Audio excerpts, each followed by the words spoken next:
Ejercicios espirituales del Padre Antonio Bravo Tisner.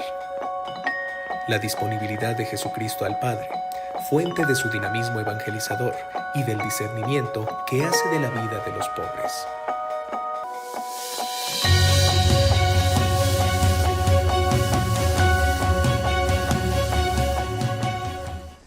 Para concluir estas meditaciones, voy a presentarle un poco la familia espiritual que queremos y debemos ser. Lo que diré pues está más encaminado a los pradosianos, pero servirá también para todo el presbiterio, para todo el sacerdote. El padre Chevrier recordaba que para ser un verdadero discípulo de Jesucristo había que cumplir unas condiciones.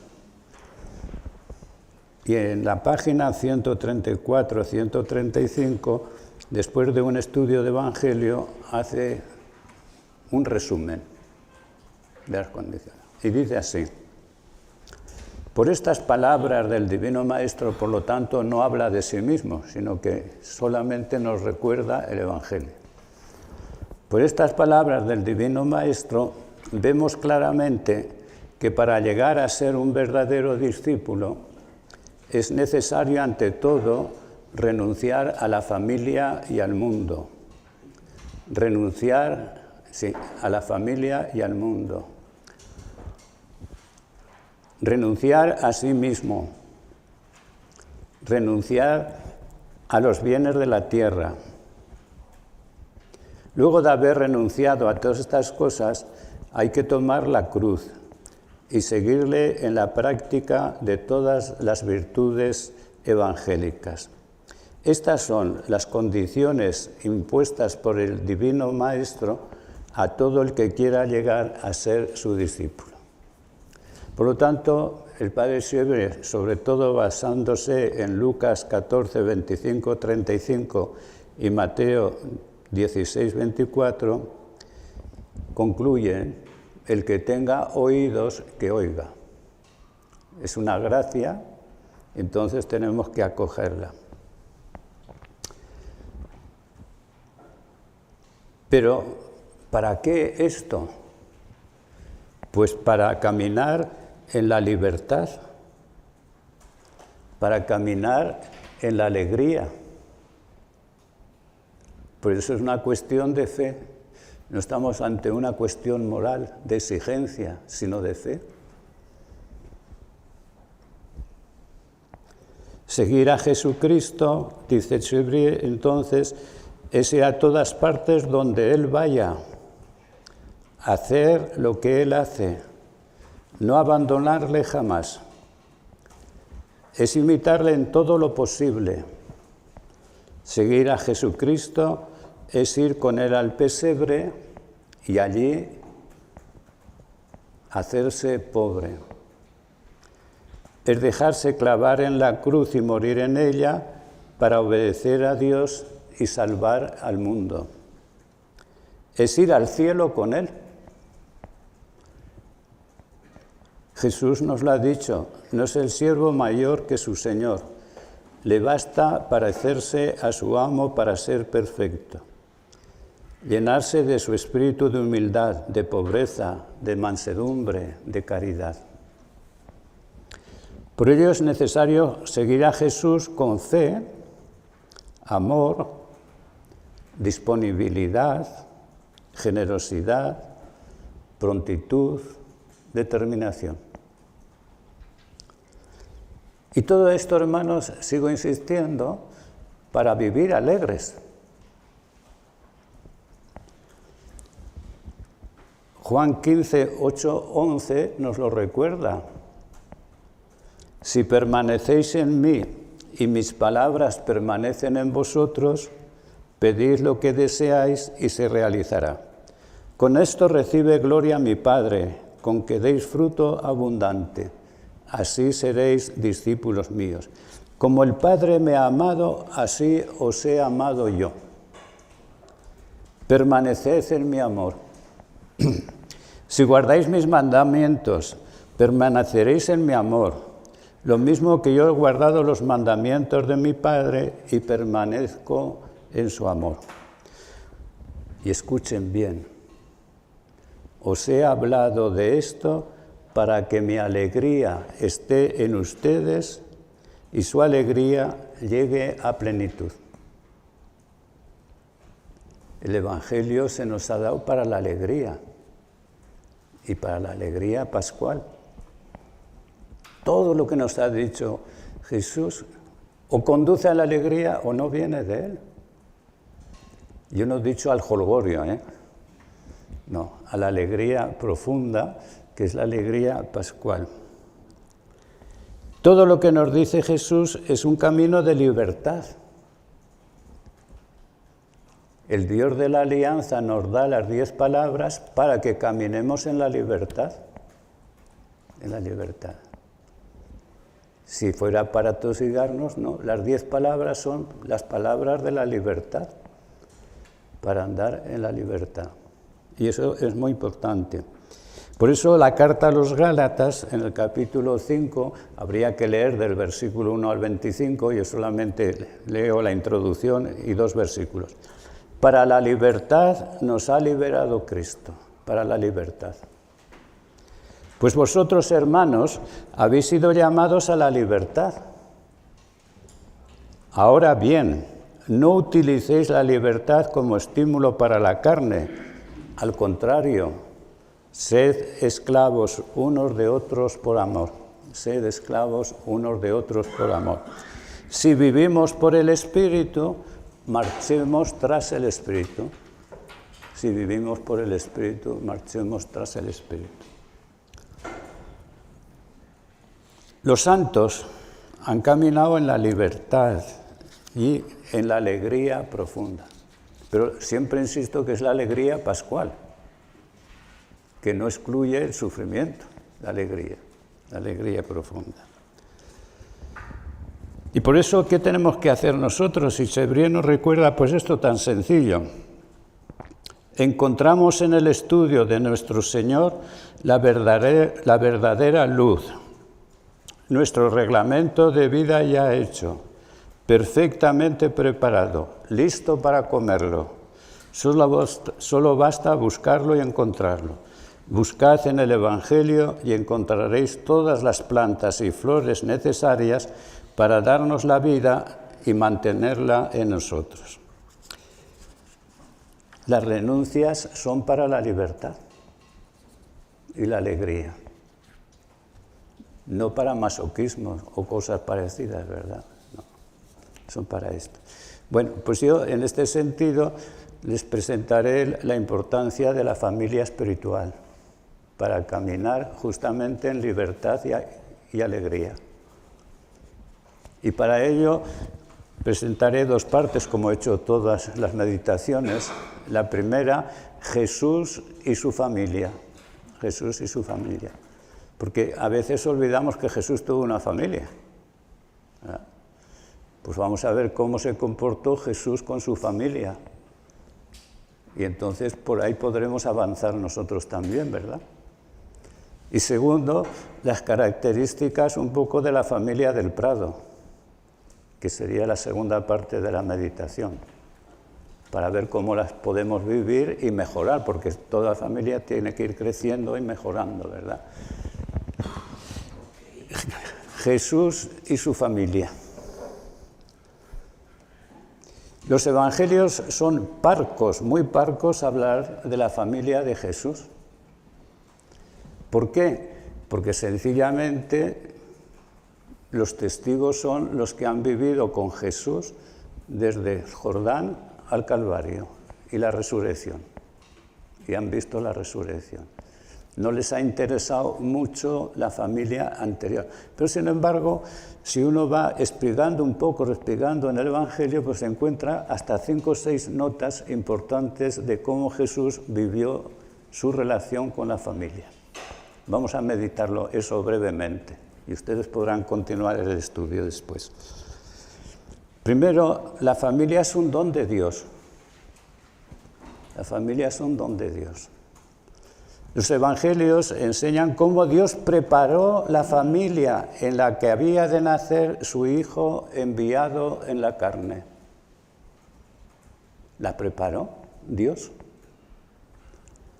Una familia, como hemos estudiado tantas veces, de fe profunda y discreta, trabajadora y sencilla, hogar de amor y de esperanza. Una familia. En ella Jesús aprendió a ser hombre, aprendió a rezar, a vivir según las Escrituras como un buen judío. En ella fue circuncidado, presentado en el templo. En ella nació en un pesebre. Pero es la familia. Necesitamos de la familia para vivir, hermanos. Y Dios nos ha preparado una familia perfecta. Pues no siempre, ¿verdad? Eso es otra cuestión diferente. Pero tampoco la familia de Nazaret era perfecta. De hecho, no entendían a su hijo a veces. ¿No? Claro, es que nosotros siempre mitificamos las cosas. El Evangelio no mitifica, nos presenta las cosas tal como son. Jesús jamás renegó de sus orígenes pobres y humildes. Y eso es, hermanos, muy importante, asumir nuestras familias, con sus luces y con sus sombras. Con sus luces y sombras. Es una gran cuestión de la pobreza. Yo he visto a hermanos, a señoras, a señores que no asumen su familia, no asumen sus orígenes. Jesús asumió sus orígenes, asumió que era de Nazaret. De Nazaret puede salir cosa buena. Pero no es este el hijo del carpintero. Y Jesús asumió todas esas condiciones, con sencillez, con alegría.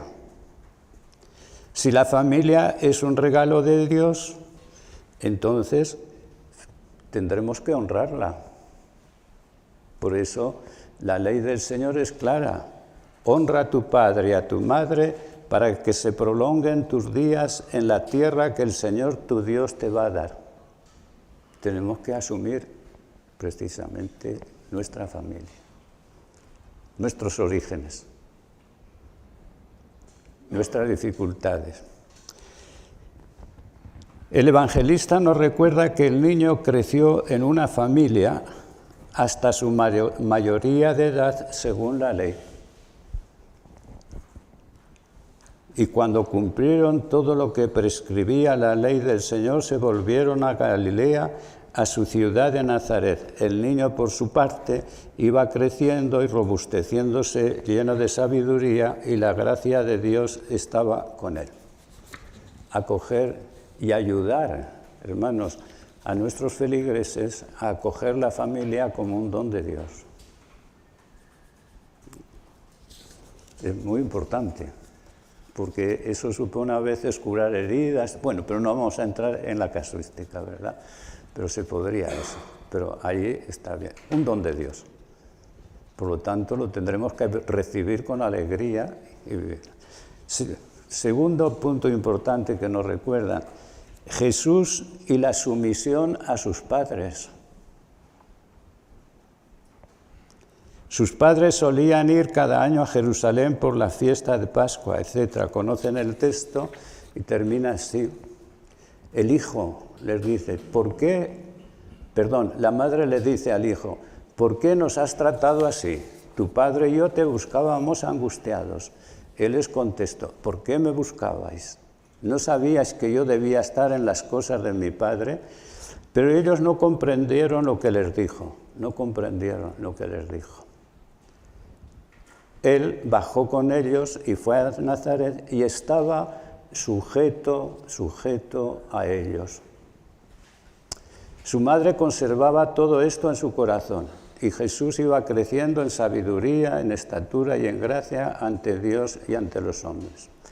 Jesús cumplió 12 años y olvidamos a veces que a los 12 años era la mayoría de edad según la ley, la mayoría de edad.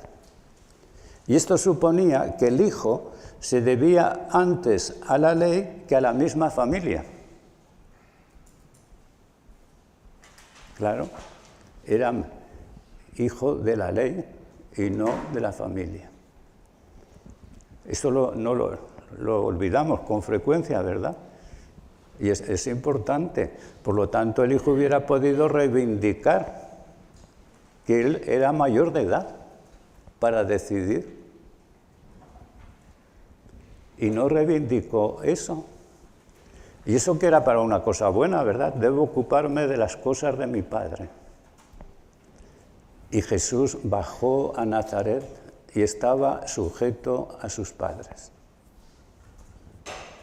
¿Cuántas veces en las vocaciones hemos encontrado esto, verdad? Los padres no quieren, el hijo sí quiere, pues a veces hay que esperar.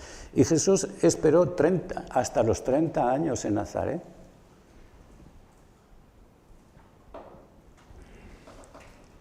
Y ya se ocupaba en Nazaret también de las cosas del Padre, pero no como él había sospechado en el templo, etcétera, etcétera, sino trabajando manualmente.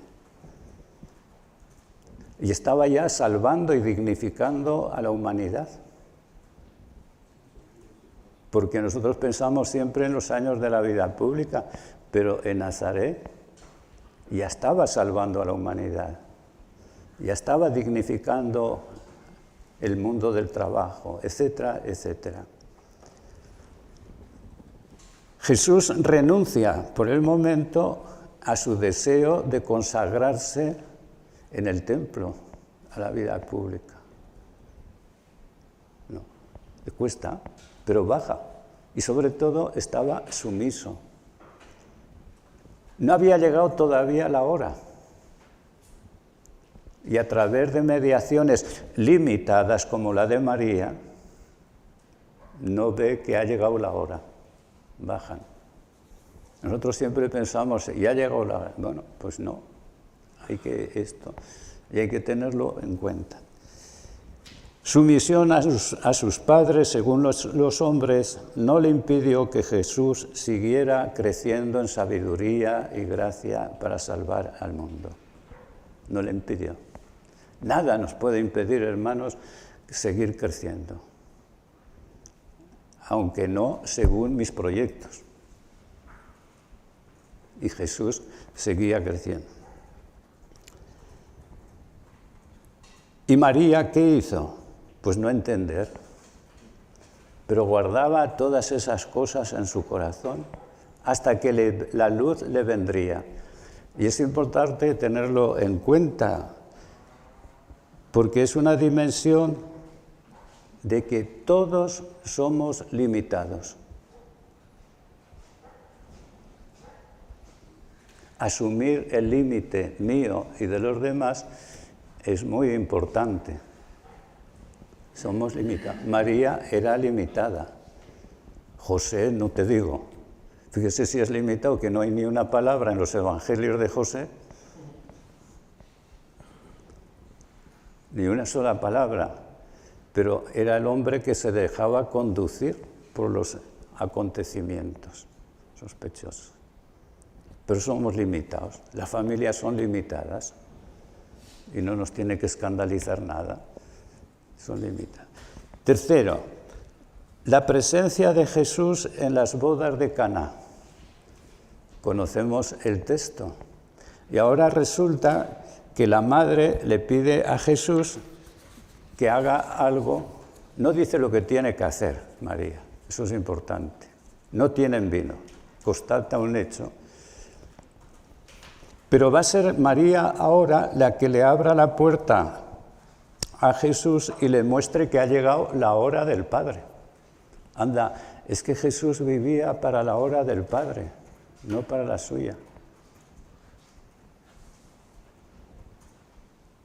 Y empiezan los signos en Caná, ¿no? Los signos de la misión de Jesús que viene a recrear la alianza.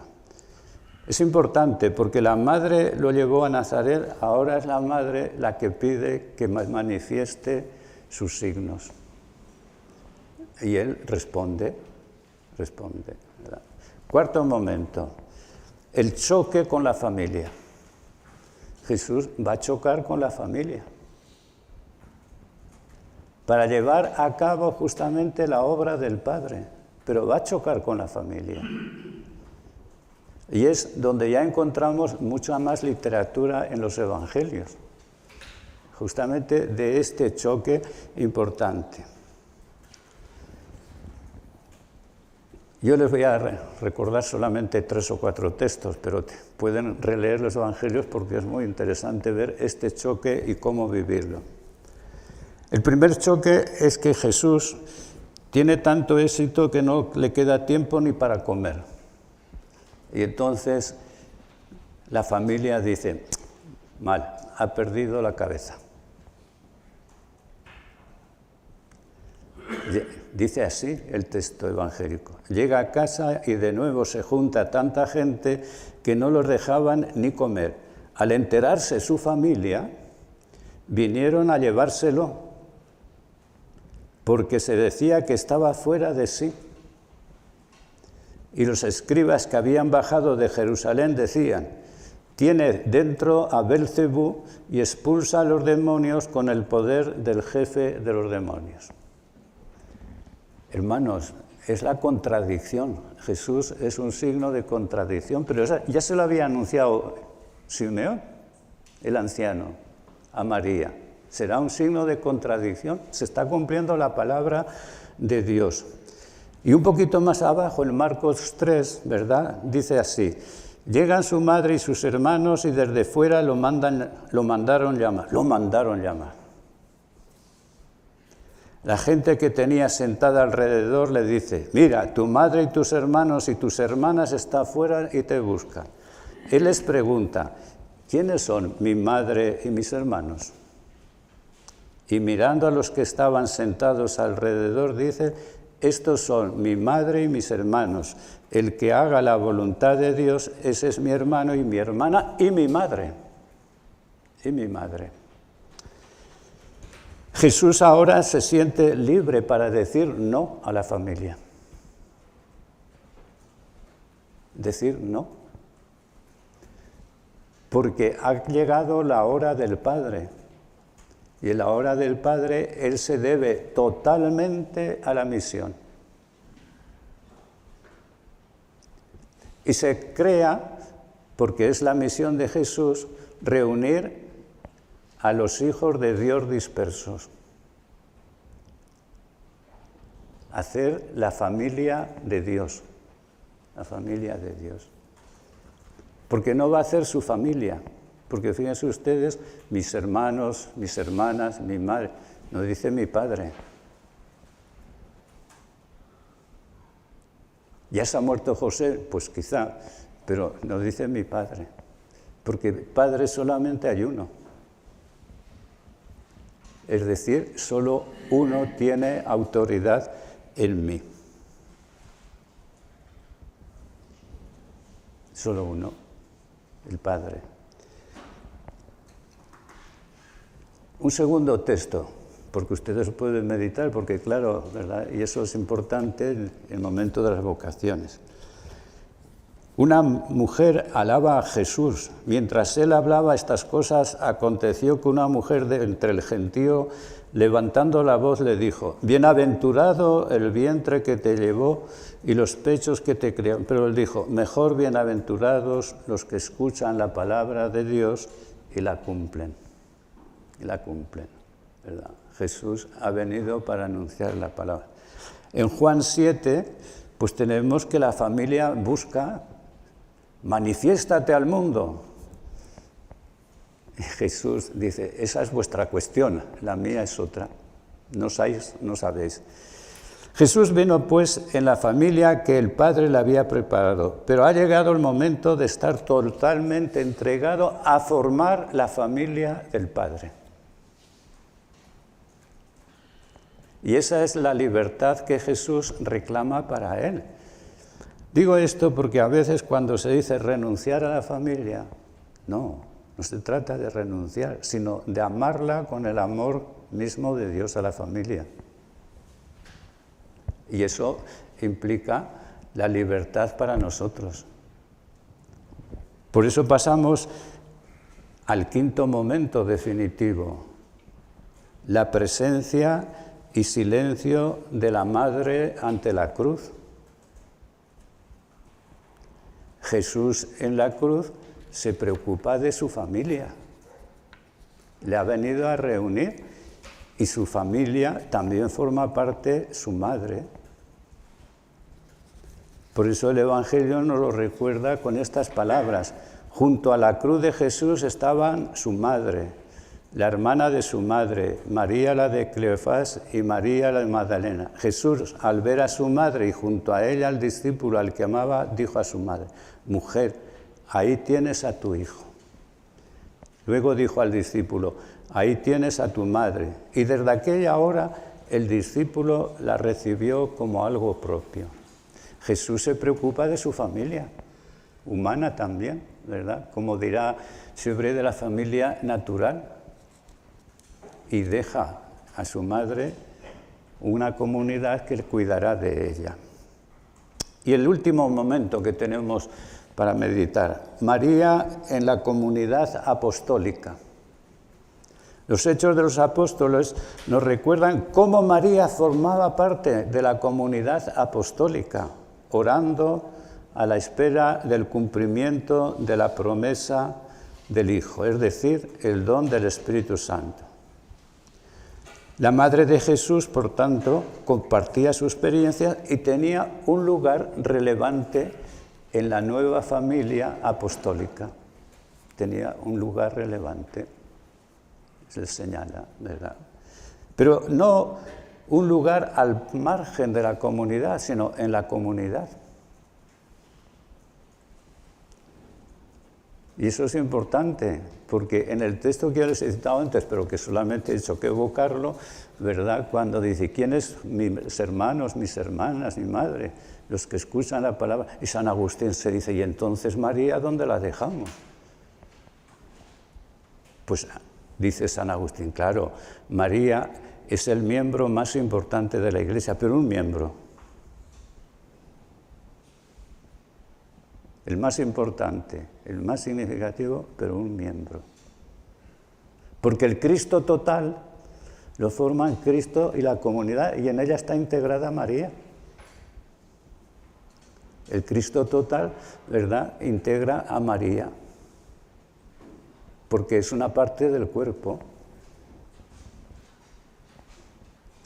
San Agustín en eso escandaliza a nuestros feligreses frecuentemente. Como se lo digas, se ponen nerviosos, ¿verdad? Pues no, María no es una diosa. María es la mujer más privilegiada y la que más ha vivido del don de Dios. Y es un don que Dios nos da y que nos regala. Es un don de Dios para nosotros, es otra cuestión, pero don de Dios, ¿verdad?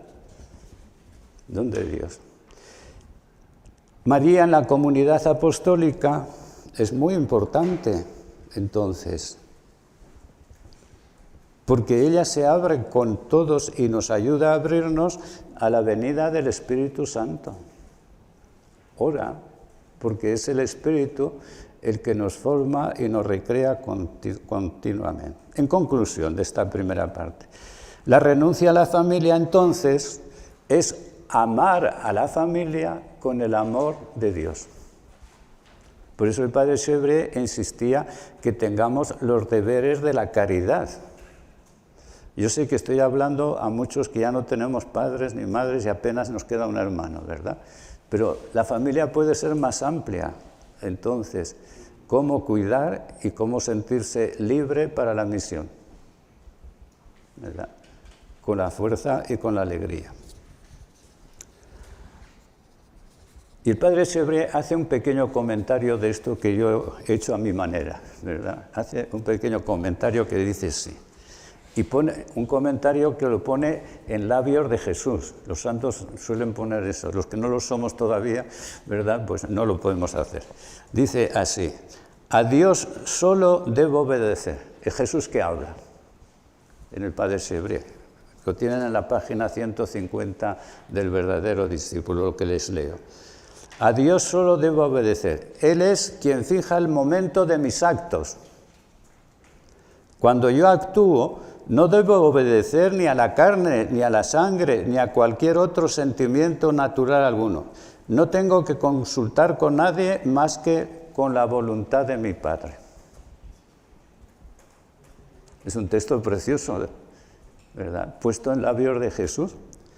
Y añade a continuación, qué gran lección nos da nuestro Señor en estas palabras que pronunció en estas circunstancias para instruirnos.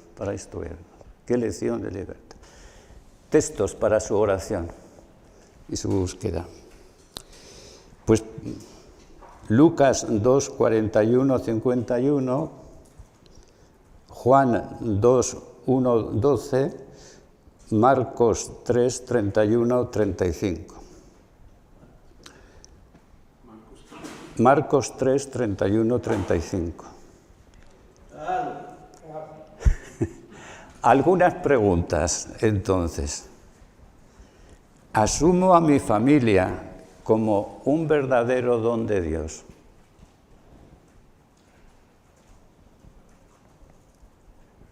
No os digo la familia del vecino, digo la familia, mi familia, con las luces y sombras. Segundo, mantengo con mi familia una verdadera relación de amor y libertad. No he dicho de sentimiento, sino de amor y libertad.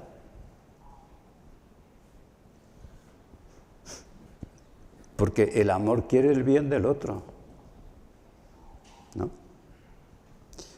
Y tercera cuestión, ¿me siento libre ante la familia para cultivar la vocación y misión que Dios me ha confiado en la Iglesia?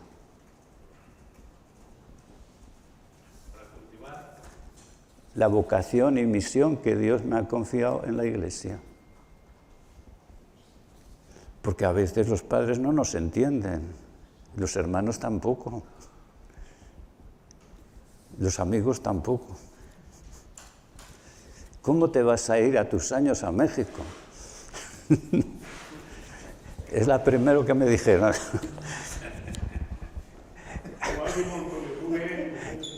Sí.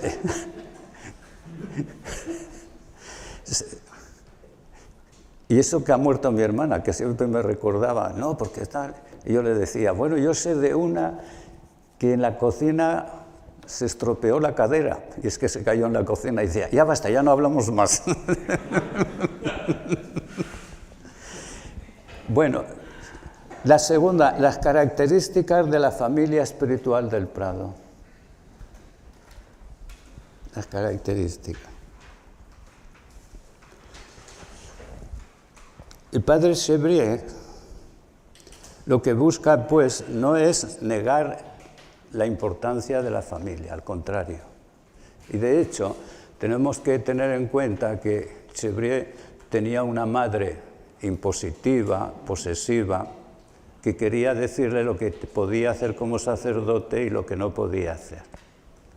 Pero cuando muere su esposo, pues el padre Chevrier se llevó a su madre al Prado para que la cuidaran y para estar junto de ella, con cierta distancia, pero eso, ¿verdad? Como haríamos todos. Además, en aquel tiempo, pues el clero era muy burgués y era una promoción social, toda una serie de cosas. Es decir, los santos, como nosotros, viven en un contexto social y nos traiciona el lenguaje a veces porque estamos respondiendo a cosas que no se dan en otra cultura. Pues bien, yo lo que me voy a fijar sobre todo será en unas notas y ustedes vean cómo vivirla. La primera nota que el padre Chevrier vive es el deseo de vivir una auténtica vida apostólica. Y esto se siente la necesidad de vivirlo con otros.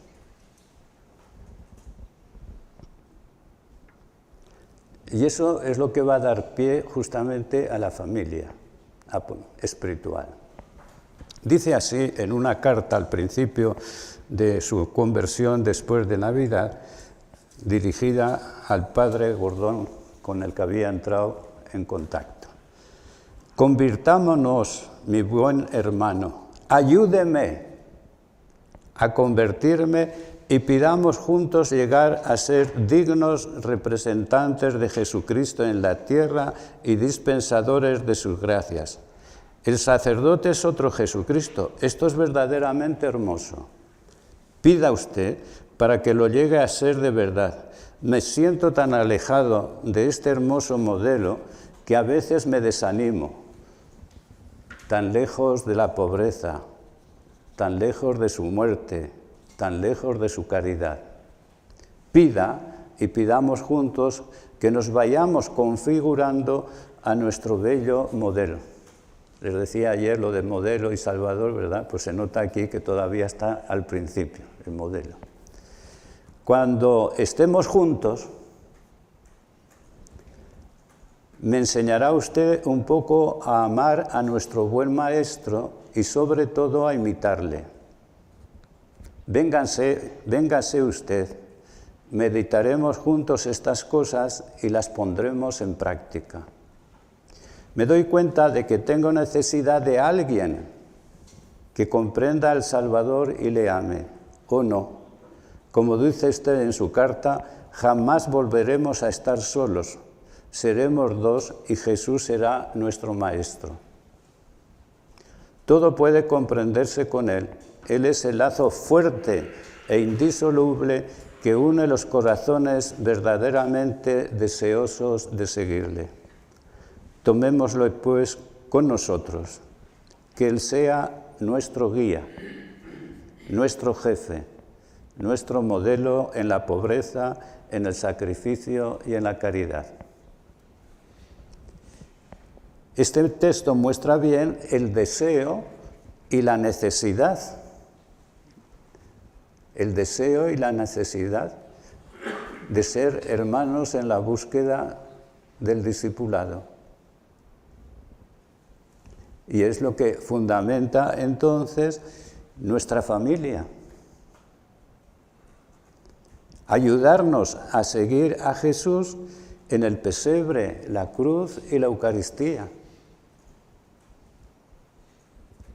Por lo tanto, la familia espiritual no nace de la simpatía entre unos y otros necesariamente, sino nace de la llamada de Dios a encaminarnos y a buscar juntos.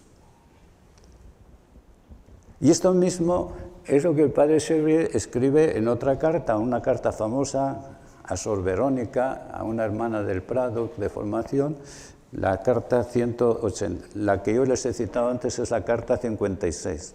En la carta 56, y después en la carta 181 dirá así: este es todo mi anhelo, tener hermanos y hermanas catequistas, saber hablar de Dios y darle a conocer a los pobres e ignorantes, eso es nuestra vida y nuestro amor. También será esta mi decisión de ahora en adelante, ir, marchar, catequizar, que los que quieran vengan con nosotros y que los demás se queden en el camino. Recemos y vayamos hasta el final con todo el corazón y Dios no nos abandonará. Y Dios no nos abandonará. ¿Verdad? Es esto. Primer punto, pues, y fundamental para la familia espiritual es el deseo de vivir juntos para avanzar de acuerdo con el Señor. Claro, y esto supone ser hermanos unos de otros. Supone acogernos como un don, los unos para los otros. A veces un poquito molesto el don, ¿verdad? Pero nos tenemos que acoger unos a otros como hermanos. No es mi simpatía o mi antipatía, sino el Señor quiere y nos cuidamos. Y nuestros equipos buscan esto. Nos acogemos en ellos como hermanos. etcétera, etcétera. Pero eso es la reflexión que cada uno tendrá que hacer, ¿verdad? Segundo momento importante, el fundamento y razón de ser de la familia espiritual. Chevrier nos recuerda cuál es el fundamento. Padre Chevrier no ignora la grandeza de la familia ni del matrimonio cristiano, pero sí dice justamente que Cristo ha venido a reunir una familia para evangelizar, no para satisfacernos a nosotros. Es que es una ayuda que me ayuda, no, para evangelizar, justamente. Eso implica, entonces, entregarse al Evangelio sin condiciones.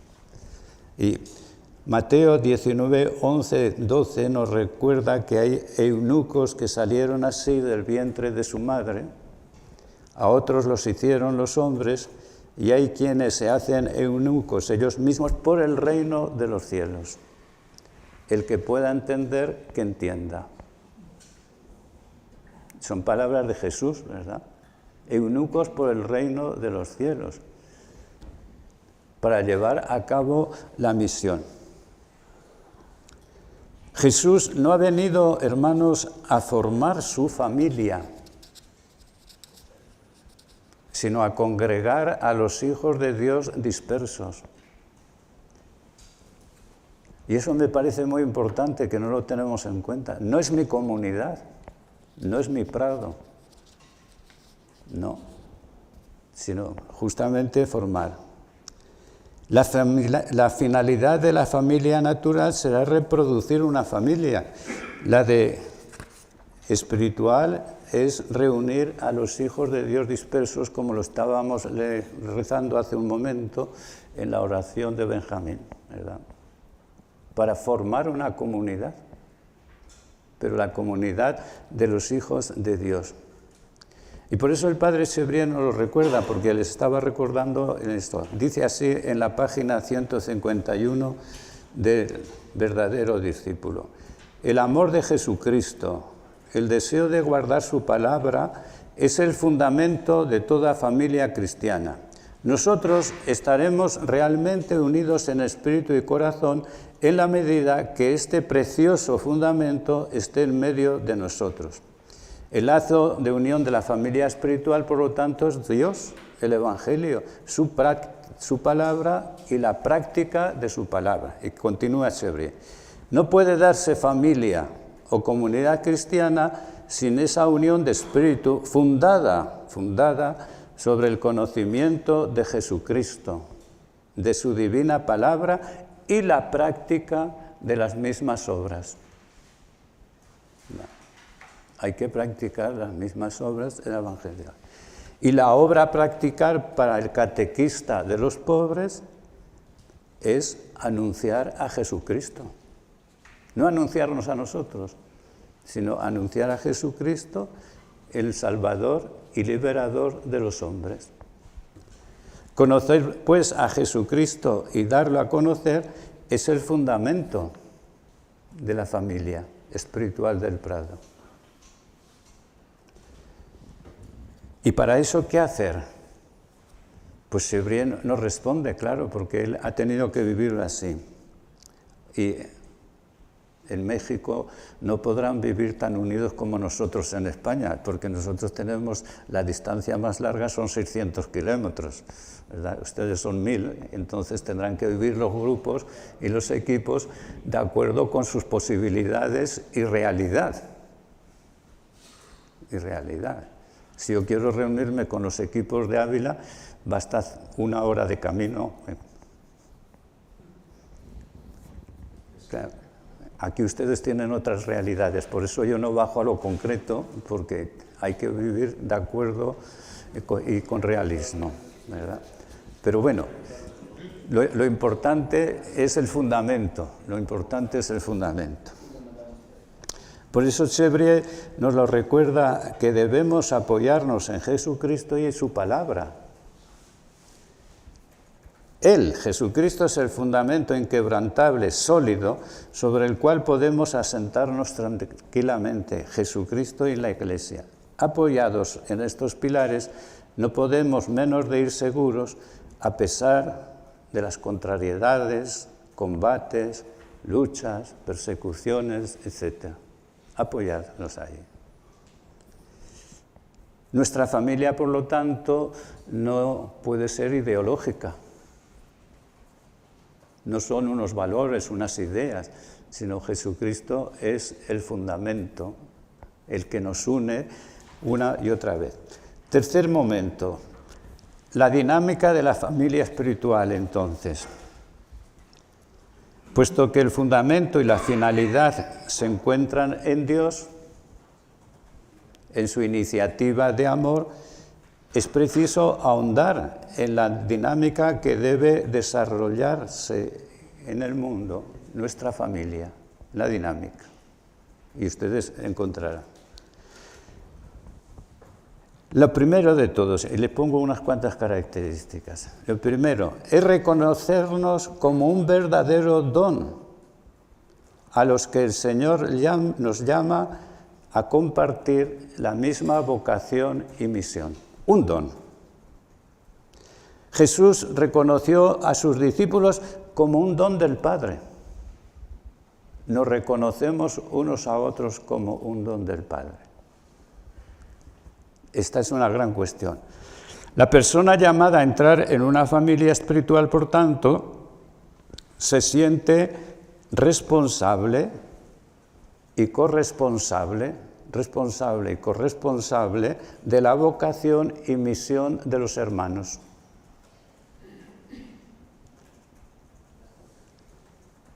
No somos discípulos más que en unión con lo que el Señor nos da. Claro, usted es mi hermano porque me lo da el Señor, no por otra razón.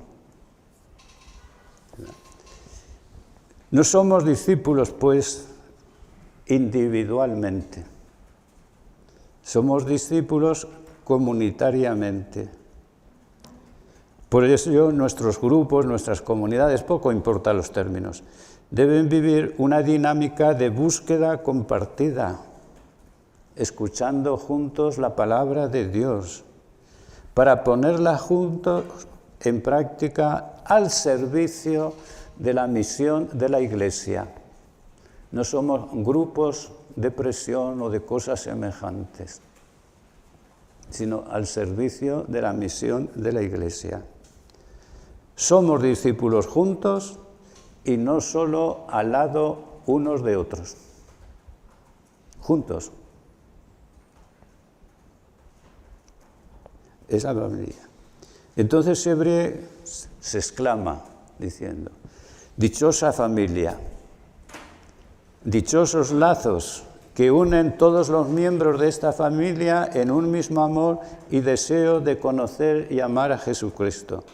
Cuando exista realmente esta familia, debemos encontrar en ella todo lo que se encuentra en una verdadera familia: amor, unión, apoyo, caridad y los cuidados espirituales y temporales que necesita cada uno de sus miembros sin tener que buscar en otra parte lo que necesiten el alma o el cuerpo. De otro modo, la familia no está completa ni es verdadera. Un don, sentirnos, es decir, entonces, pero si no pierdes el tiempo, ¿por qué ayudes a tu hermano? Si a lo mejor el hermano multiplica por 100 lo que tú ibas a hacer. Entonces, eso lo tenemos que tener muy en cuenta. Dado que la familia debe poner en práctica la palabra de Dios, pues nos tendremos que cuestionar unos a otros, ¿no? La corrección fraterna forma parte justamente de la familia. Segunda cuestión que Sebré insiste: la fidelidad a lo que el Señor pide y espera de la familia de Pardo no debe conducir a juzgar a nadie. ni pensar que somos más que los demás, sino que el Señor nos regala. Vivir del don de Dios debe renovarnos en el verdadero dinamismo de la humildad. Por ello estamos llamados a tener siempre personal y comunitariamente, ¿verdad?, lo que Jesús nos dice, ser mansos y humildes de corazón. Ayudar. Lo primero de todo, el don de Dios. Segundo, un acento importante en la familia del Prado es también la pobreza y la sencillez. La pobreza y la sencillez. Y esto supone insistir cómo el verdadero discípulo debe contar solo con Dios. Eso es la pobreza y la sencillez que se piensa, solo con Dios. Es importante ser un signo, humilde memoria profética, como nos dijeron, de lo que Jesús decía a los discípulos del reino de Dios en el Sermón del Monte. Bienaventurados los pobres, bienaventurados los... Dichosos, dichosos. Somos dichosos siendo pobres, porque si no, entonces no encajaríamos bien. Y hacia el final de las bienaventuranzas se nos recuerda que el Padre es providente. Y por eso concluye el Sermón del Monte, ¿verdad?, con estas y otras expresiones. No andéis agobiados pensando qué vais a comer o qué vais a beber o con qué os vais a vestir. Los paganos afanan por esas cosas. Ya sabe vuestro Padre Celestial que tenéis necesidad de todo eso. Buscad sobre todo el reino de Dios y su justicia. Contar solo con Dios, no obstante, debe entenderse de manera correcta, como verdaderos pobres. Y por eso Chebre añade unas explicaciones importantes en este sentido. La vocación implica dar prioridad al tú del Señor sobre nosotros. No es una cuestión de gustos o de no, sino de discernimiento. Discernimos lo que realmente quiere el Señor.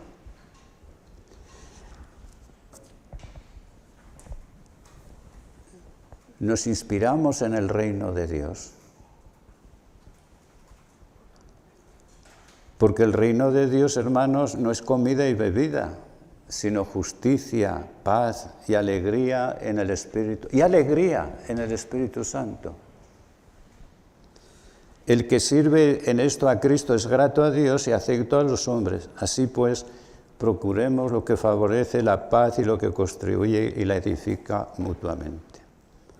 Estas son palabras no del Padre Chebre, sino de Romanos 14, 17, 19, ¿verdad?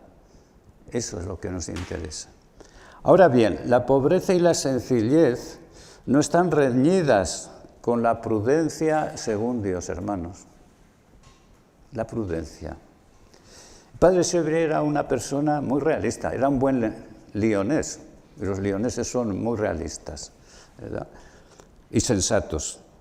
Por eso añade a continuación: pobreza y caridad son los dos principios de vida para cualquiera de nuestras casas. Añadid a esto la prudencia, que nos mantiene dentro de nuestras posibilidades, pues no hay que tentar a la providencia. Es decir, no nos empeñemos en hacer lo que no podemos, bajo el pretexto de que Dios pagará, como a veces se oye decir. Eso sería tentar a Dios, pero el que espera, el que no hace más de lo necesario y posible sin arriesgarse, eso puede ir bien. La prudencia. Digo esto porque algunos ya tenemos muchos años, hay que ser prudentes. ¿Qué texto es? ¿Verdad? ¿Qué texto es? Está en la página 320-321 del verdadero discípulo. Y por eso añadía con crudeza, y pasión. Fijaros lo que decía. Dios no paga las imbecilidades, las imprudencias. No paga las imbecilidades, las prudencias. Hay que ser realmente pobre y no ocuparse seriamente más que de la obra de Dios. Sin estas dos condiciones, Dios no puede ocuparse de nosotros. Si somos de verdad los obreros de Dios, tendremos nuestro salario. Dios nos lo enviará. Lo que cuenta, por tanto, es ser verdaderos obreros de Dios.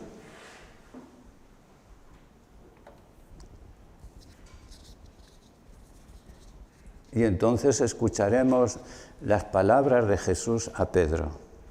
Ya ves que nosotros lo hemos dejado todo y te hemos seguido. En verdad os digo que no hay nadie que haya dejado casa, o hermanos, o hermanas, o madre, o padre, o hijos, o tierras por mí y por el Evangelio, recibirá ahora en este tiempo 100 veces más. Casas y hermanos y hermanas y madres e hijos y tierras con persecuciones. No dice padres. Eso no, porque el Padre es uno solo, ¿verdad? Muchos primeros serán últimos y muchos últimos primeros.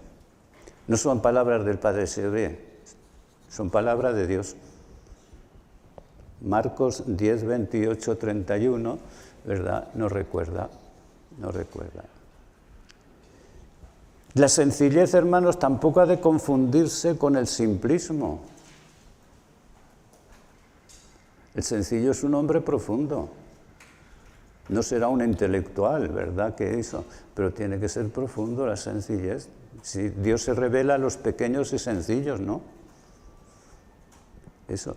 Tampoco con la falta de belleza. La sencillez es lo más bello que hay, ¿verdad? Y eso lo tenemos que tener en cuenta, porque a veces pensamos que por acumular más cosas y más cosas es más bello, no necesariamente. La pobreza y la sencillez son bellas, porque liberan y dan alegría. O pobreza.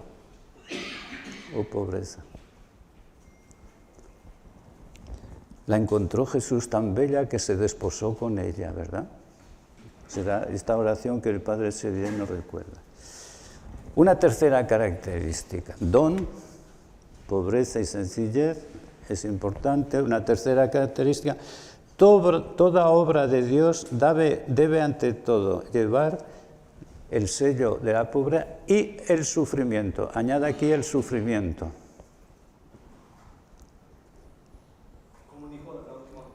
Toda obra de Dios debe, ante todo, llevar el sello de la pobreza y del sufrimiento. Es una expresión de Sebré a la letra, o sea que no es mía, porque yo no me hubiera atrevido a decir eso, ¿verdad? Y de sufrimiento. Es un acento decisivo, pues la vida de los pobres que estamos llamados a compartir en el amor de Cristo, sabemos que está entretejida de pobreza y sufrimiento. Los pobres sufren, también los ricos, ¿verdad? Pero bueno, los pobres sufren. La evangelización de los pobres no se puede hacer a distancia. Hay que compartir la vida de los pobres y compartir su sufrimiento, ¿verdad? Se puede hacer cosas y discursos estupendos, pero compartir eso. Si no se puede hacer esto, hay que compartir en todo la vida y la situación de los pobres. Es lo que Sebré es. Y por eso el Padre Sebré nos lo recuerda. No es el libro el que instruye, sino el sacerdote, el que está ahí y comparte. Sebré insistió mucho en la necesidad entonces de contemplar a Jesucristo crucificado, para ver la belleza del crucificado, Fíjense ustedes, después de su contemplación, lo que escribe Sebré. En su pasión, es donde ha sido nuestro Señor el más hermoso ante nosotros. Con qué amor sufre, con qué poder muere. Todo esto es voluntariamente, por amor a su Padre y a nosotros. Es el gran mártir del amor y la obediencia. A los hombres se les conoce en el sufrimiento. El carácter tan elevado y tan hermoso de Cristo lo podemos conocer en su pasión. En su pasión. La hermosura de la cruz. Claro, si lo vemos solamente desde el ángulo de la injusticia y del sufrimiento, no, pero desde la visión de Dios es el amor. Es lo que Benedicto XVI escribió también en Deus Caritas Es en el número 14, si recuerdo bien el número, ¿verdad? Pero creo que lo recuerdo bien, ¿verdad? Cuando en la cruz se muestra lo que es el amor. Ahora ya sabemos lo que es amar.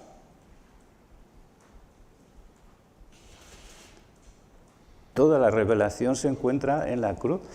Por eso Chevrier ha meditado mucho lo que Pablo decía: no quiero saber entre vosotros sino a Jesucristo y este crucificado, para que vuestra fe se funde en el poder de Dios y no en la sabiduría humana.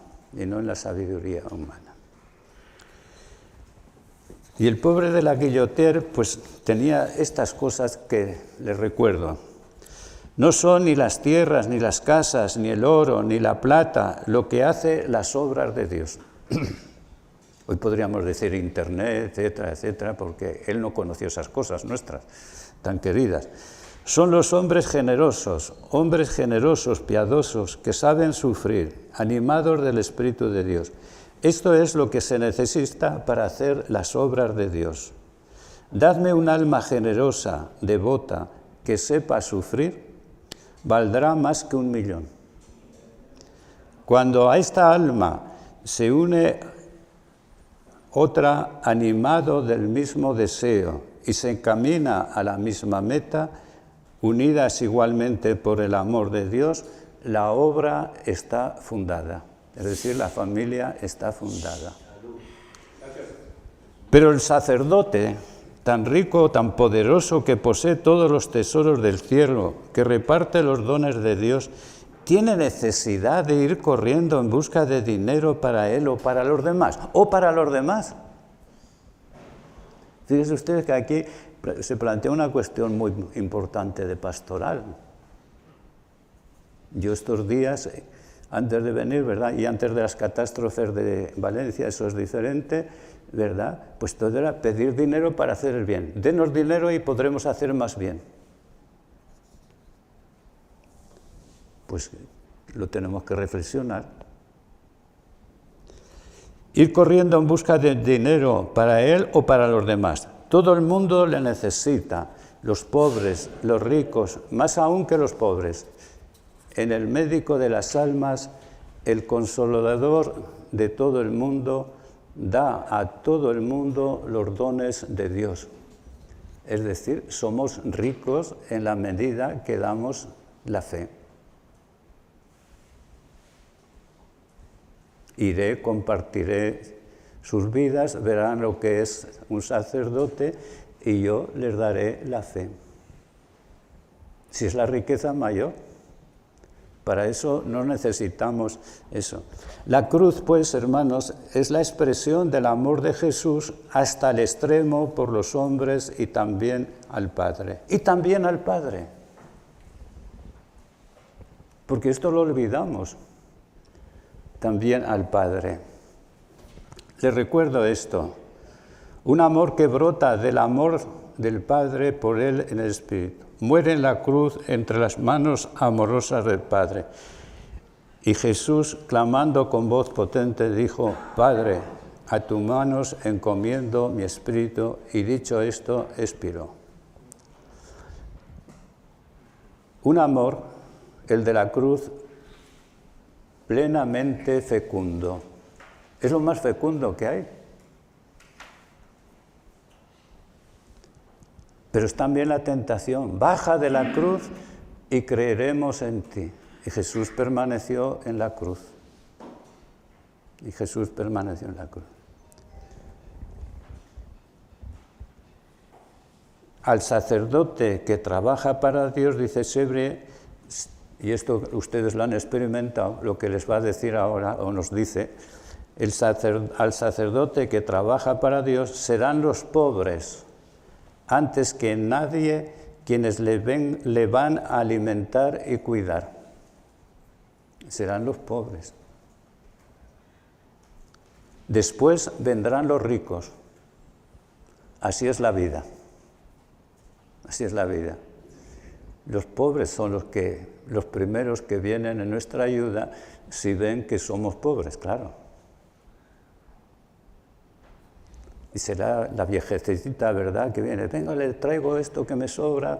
Pues bueno, pero vendrá, son los pobres los primeros que nos ayudan. Concluyo. ¿Qué número, qué página es? 308, 309. Concluyo. Con Cristo en la Eucaristía, estamos llamados a devenir buen pan para todos los que tienen hambre de la palabra de la vida. Y para ello, por amor a Dios y a los pobres de la tierra, necesitamos recorrer como familia espiritual las etapas, como familia, las etapas del pesebre y de la cruz para seguir a Jesús en su gloria. Quien avanza por esta senda estrecha, escucha la palabra del Señor. Me seguiréis en mi gloria. Así nos lo dice el Señor. El que quiera servirme, que me siga. Y donde esté yo, allí también estará mi servidor. A quien me sirva, escuchen, a quien me sirva, el Padre lo honrará. Juan 12, 26. El Padre lo honrará. Y Jesús oró así: Padre, este es mi deseo, que los que me has dado estén conmigo donde yo estoy y contemplen mi gloria, la que me diste, porque me amaba antes de la fundación del mundo. Juan 17, 24. Y el paradigma de discípulo y apóstol que fue para Sebre San Pablo nos dirá: he combatido el noble combate, he acabado la carrera, he conservado la fe. Por los demás, me está reservado la corona de justicia que el Señor, juez justo, me dará en aquel día. Y no solo a mí, sino también a todos los que hayan aguardado con amor su manifestación. 2 Timoteo 4, 7, 8, ¿verdad? Y el consejo que nos da la carta a los hebreos a todos los que estamos aquí, y ahora sí que concluyo. Mantengámonos firmes, mantengámonos firmes sin dudar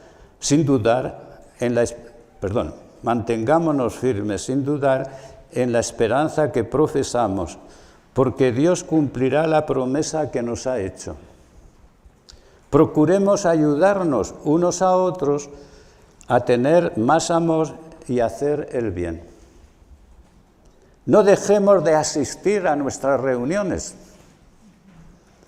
como hacen algunos, sino animémonos unos a otros, tanto más cuanto que vemos que el día del Señor se acerca. Hebreos 10, 23, 25.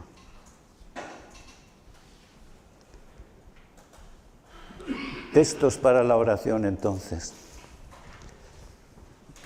Yo les propongo unos, pero ustedes busquen otros que conocen igual que yo. Mateo 19, 11 al 12. Mateo 19, 11 al 12. Marcos 10, de 28 al 31. Y Juan, capítulo 12, versículo 26.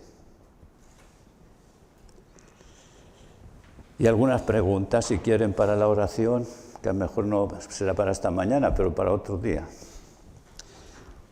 Reciba a los miembros de la familia del Prado como un don del Padre.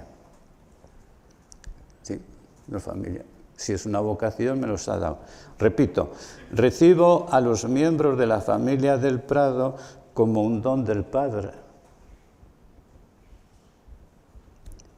Segundo, ¿qué dimensión de la familia del Prado estoy llamado a cultivar de modo particular? ¿Qué dimensión de la familia del Prado estoy llamado a cultivar de modo especial? Y tercera, la más importante. Creo de verdad en la promesa que el Señor resucitado nos hace de seguirlo en su gloria.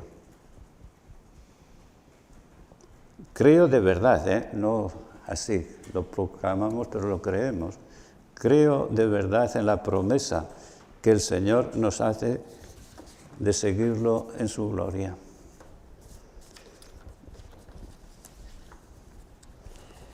Pues muchas gracias por su escucha y atención y recemos para que vivamos un poquito en esta dimensión. Gracias. Gracias, Antonio.